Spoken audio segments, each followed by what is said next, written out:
This huge plume isn't just a draw for tourists. For Jeff, it's a chance to look into the guts of the volcano, like a doctor studying a patient. When magma comes up, there are gases that are trapped in it. And as the magma gets closer to the surface, those gases can actually bubble out.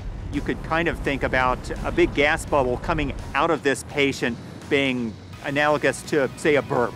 And we're actually able to measure not only the chemical nature of that burp, but also how much burp there is.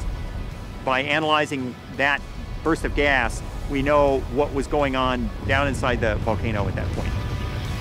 But unlike most patients, this one is extremely toxic and very unpredictable.